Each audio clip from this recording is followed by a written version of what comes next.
Activists have issued a 24-hour ultimatum to the Ugandan government and President Yoweri Museveni to release Kenyan human rights defenders Bob Njagi and Nicholas Oyoo, or face regional civil resistance. The pair vanished 5 days ago in Uganda, reportedly abducted by armed men while attending a campaign event for opposition leader Bobi Wine. And as Uganda marks its Independence Day, activists held protests at the Ugandan High Commission here in Nairobi, demanding immediate action in a case exposing rising fears of state-sponsored silencing across East Africa. Here's NTV's Ashley Atieno with the details. What was meant to be a celebration of freedom has become a day of rage and resistance. Outside the Ugandan High Commission in Nairobi, dozens of activists gathered holding placards, chanting slogans and demanding the immediate release of activists Bob Njagi and Nicholas Oyoo. The two Kenyan activists disappeared in Uganda 5 days ago. Eyewitnesses say they were violently taken and shoved into a vehicle by 4 armed men at a petrol station. Since then, nothing. No charges, no communication, just silence.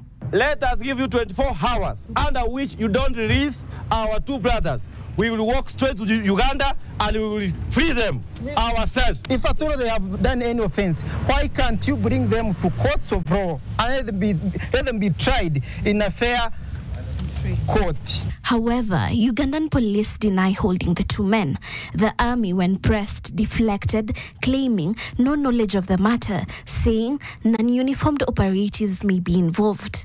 And Kenya's Interior Minister Kipchumba Murkomen confirmed that diplomatic efforts are underway. But 3 days later, the Ministry of Foreign Affairs is yet to comment on the matter. We demand urgent attention from the East African community, African Union, the international human rights bodies to investigate and address this abuse of power. The protesters' fears are rooted in a grim history, and forced disappearances have become a pattern not just in Uganda, but across East Africa. And now they say security forces often act without uniforms, without warrants, and with impunity. We have been consistent saying that Nicholas and Bob were abducted by the Ugandan military.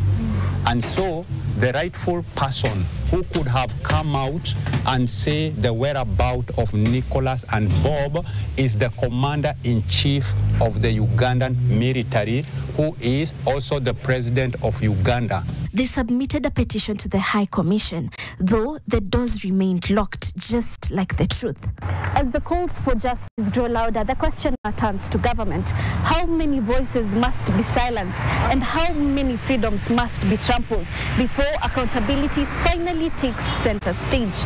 Ashley Atieno, NTV, reporting from the Ugandan High Commission.